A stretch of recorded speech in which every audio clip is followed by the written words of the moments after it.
Jacob Rourke woke before the sun, same as always.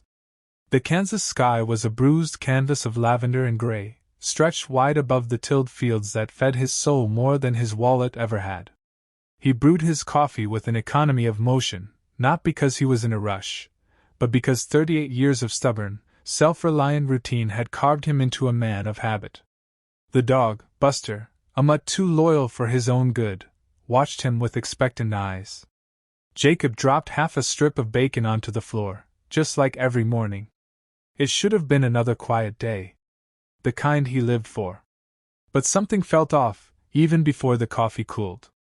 The cows in the east pasture clustered unnaturally, their low moos dissonant and twitchy. The air was thick. Not humid. Jacob knew Kansas humidity like he knew every line in his weather-worn palms, but pressurized, like a storm was trying to push its way in from above.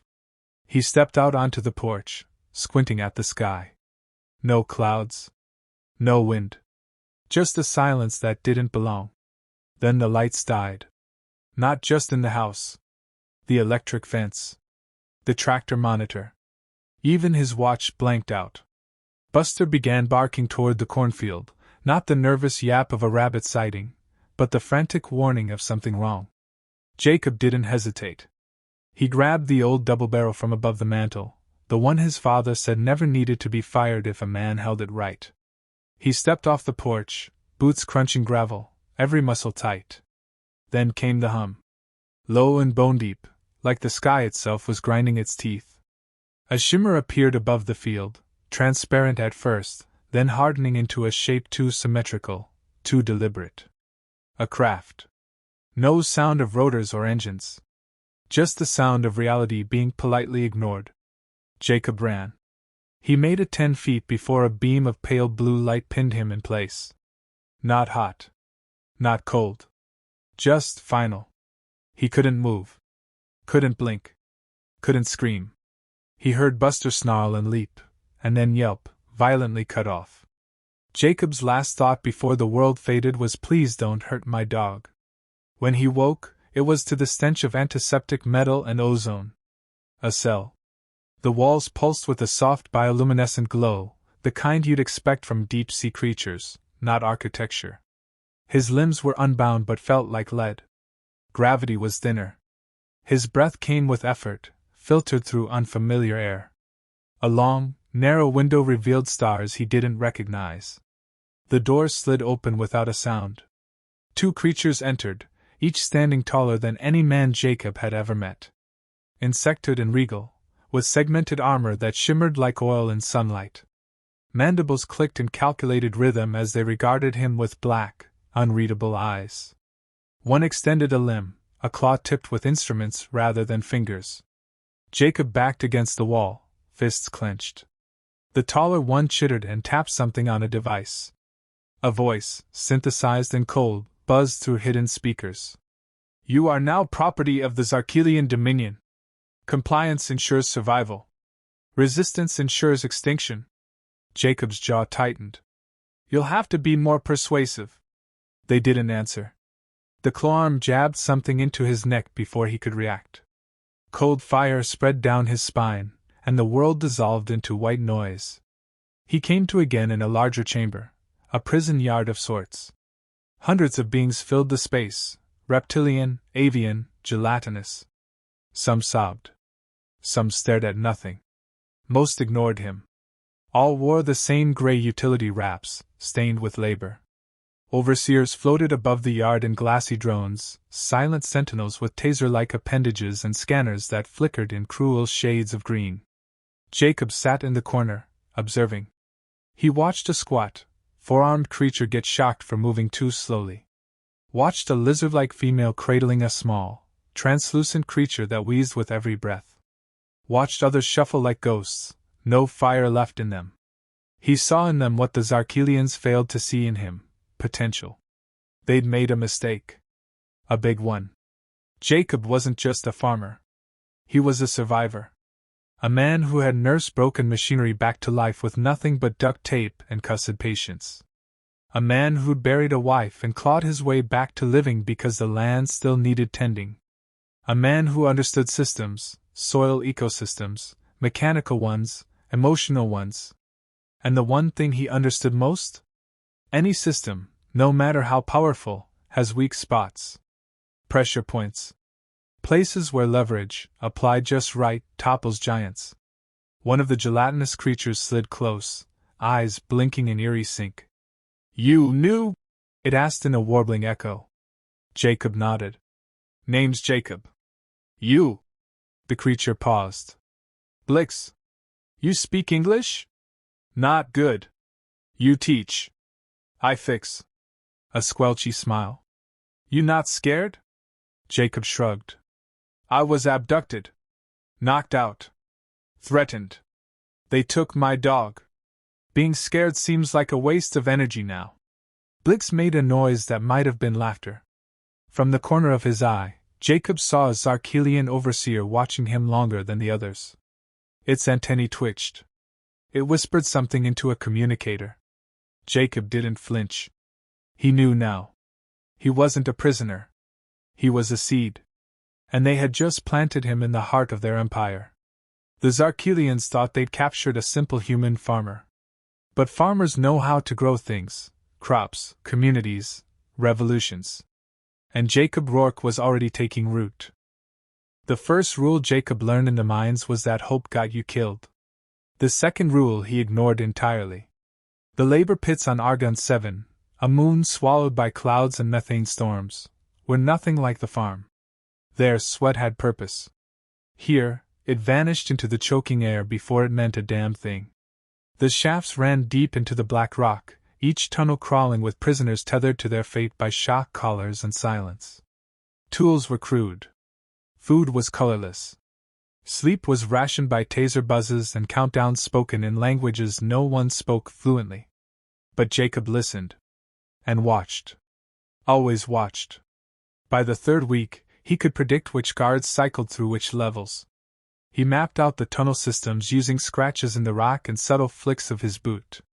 He catalogued the different species thrown into the same pit, each with their own fears, habits, weaknesses, and slowly, without seeming to, he began to talk. Tovek was the first to respond. A wiry insectoid with nervous antennae and grease-stained limbs, Tovek had once served on Zarkelian maintenance ships.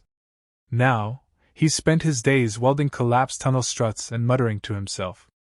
Jacob caught him slipping a magnetic blade into his sleeve one shift, and pretended not to notice. Later, over moldy ration cubes, Jacob sat beside him. You ever miss working above ground? Tovek didn't look up. Above ground was airlock duty. Below is slower death. Still, Jacob said, biting into the paste. Death with a view's not bad. A long pause. Then a reluctant nod. Miri came next. Reptilian and lean, she moved like a shadow and spoke only when cornered. Rumor said she'd been a medic during the early wars of subjugation, forced to patch up both prisoners and guards until her conscience rebelled louder than her fear. Jacob didn't ask for her trust. He asked about anatomy, how Zarkelian respiratory systems worked, which glands managed their immune system, how their adrenal responses could be manipulated. She answered with clipped precision.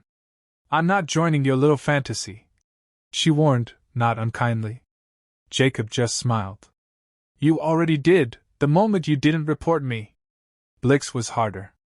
The gelatinous mechanic floated through ductwork and shadows, grinning like a child who'd never been punished hard enough. But beneath the wobbly exterior was a mind like a laser grid, fast, erratic, untraceable. He stole parts from repair bots, rewired cameras to loop footage, even hijacked an oxygen scrubber for 5 full minutes without triggering a single alarm. Blix called Jacob Mudbrain, but stuck to him like a second shadow. Together, they started something small. Quiet. Jacob convinced Tovek to teach others basic maintenance, the kind that kept systems running, but just unstable enough to be repair priority over punishment priority. Miri identified chemical compounds in the food that suppressed aggression and taught Jacob how to filter it out with a makeshift purifier built from scrap and mold cultures. Blix found a way to reroute heat exhaust to one of the northern shafts, giving them a place to meet without thermal scans spotting them. They didn't talk about rebellion. Not yet. Just survival. Until the collapse. A tremor cracked Tunnel 9 during shift cycle. 14 workers were buried alive, crushed or suffocated in under a minute. The guards responded with stun drones, blaming the collapse on sabotage, not erosion. A Rodothi child, barely waist-high to Jacob, was executed on the spot as example. Jacob snapped.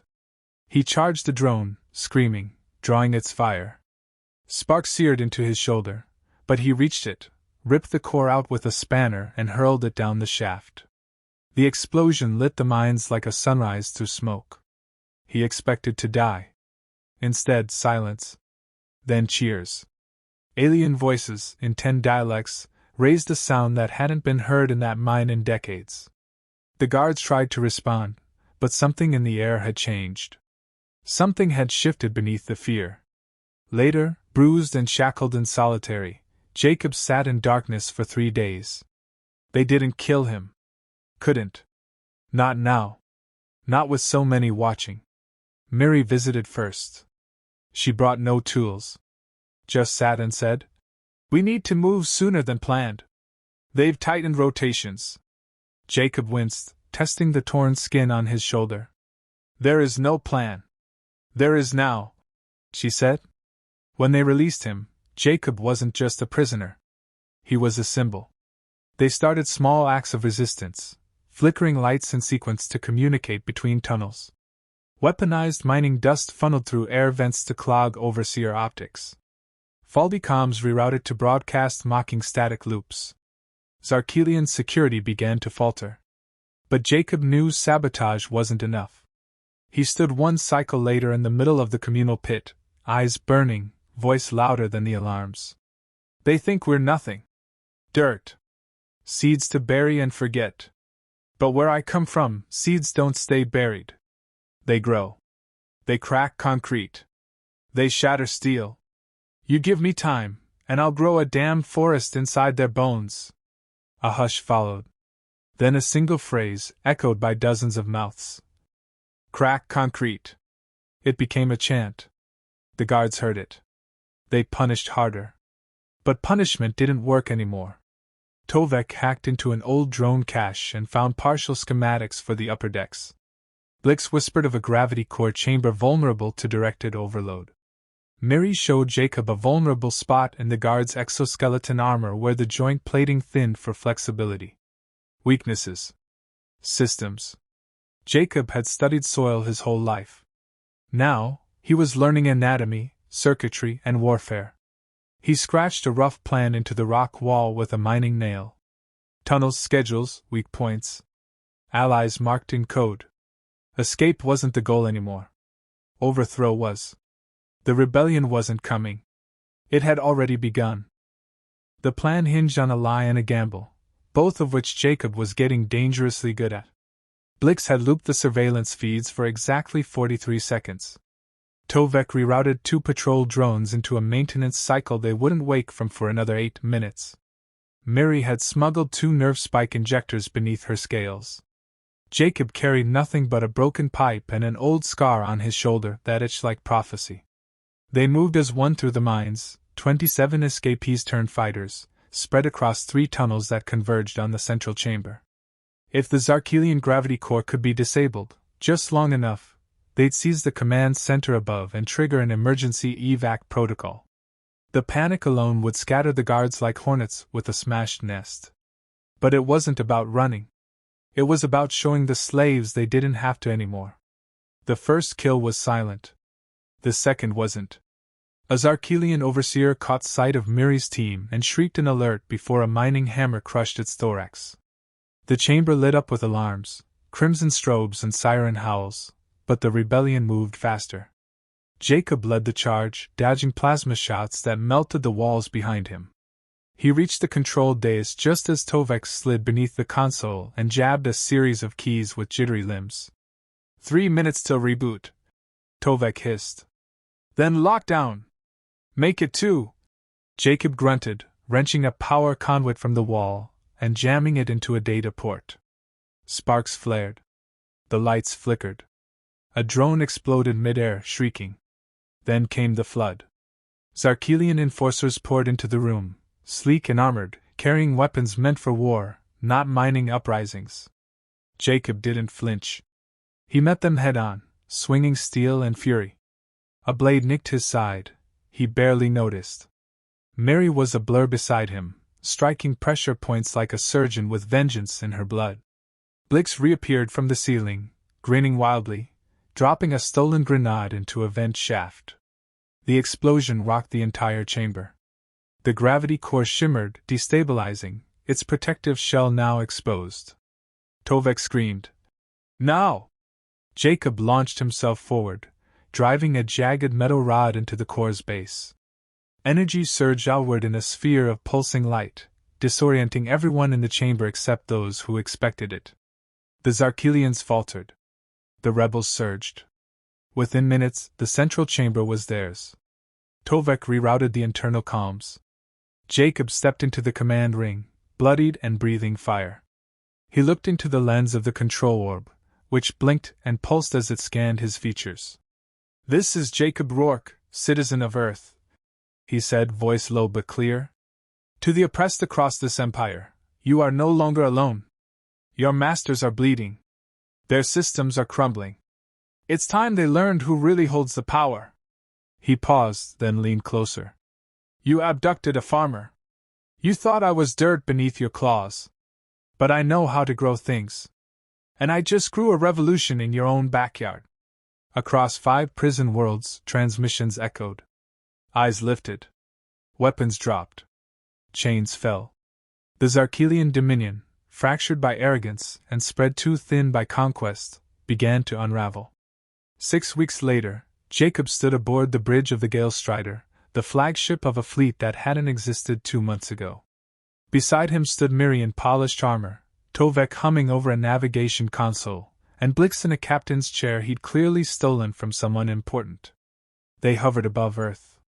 The planet hadn't changed. Still blue, still fragile, still home. But everything else had. Jacob watched as a dozen ships formed a protective formation in orbit, their designs alien, patched with human engineering and a little desperate brilliance. Supplies, medical crates, and diplomatic packages had already been sent to key Earth stations, evidence of peace, not war. He hadn't come to conquer. He'd come to warn. Inside the UN Orbital Council chamber, the first thing the Earth diplomats asked was if Jacob needed medical attention. He laughed.